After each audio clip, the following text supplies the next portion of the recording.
Imagine living in a quiet town in the early 1500s.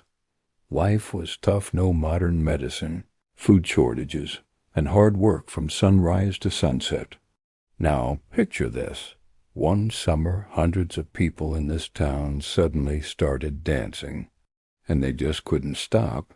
Sounds strange, right?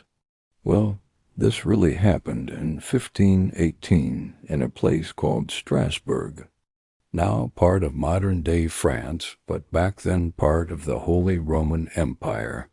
What followed was one of the most bizarre and mysterious events in history. This is the story of the dancing plague.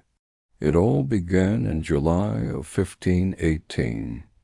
A woman named Frau Trophia stepped into the streets of Strasbourg and started dancing. She danced and danced for days, seemingly unable to stop. At first, people thought she was just caught up in a moment of joy or maybe celebrating. But then, something strange happened. More people joined her. Within a week, dozens of townsfolk were dancing uncontrollably in the streets. It wasn't a happy dance either. It was like their bodies had a mind of their own.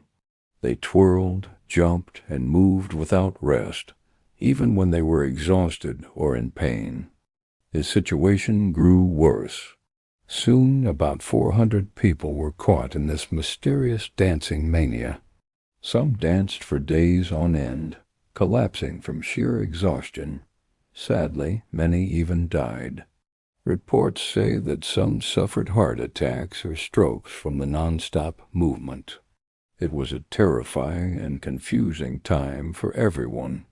What could possibly cause such a strange event? How could so many people be compelled to dance until they dropped? Back then, medical knowledge was very limited. The town leaders and doctors tried to help in the only way they knew how. They encouraged more dancing. Strange, right? They believed that the dancing was caused by some kind of bad humors or spirits trapped inside the body, and the only cure was to dance it out. So they even set up a stage and hired musicians to keep the dancers moving. But this only made things worse. The dancing didn't stop, it spread and intensified. Fast forward to today, and historians and scientists still don't have a definite answer for what caused the dancing plague. But there are two main theories. The first is mass hysteria, a psychological phenomenon where groups of people start showing the same physical symptoms because of extreme stress or fear. Remember, life in 1518 was harsh. Famine, disease, and the constant fear of death from plagues. Some experts believe the dancing was a collective response to overwhelming stress, almost like a shared psychological breakdown.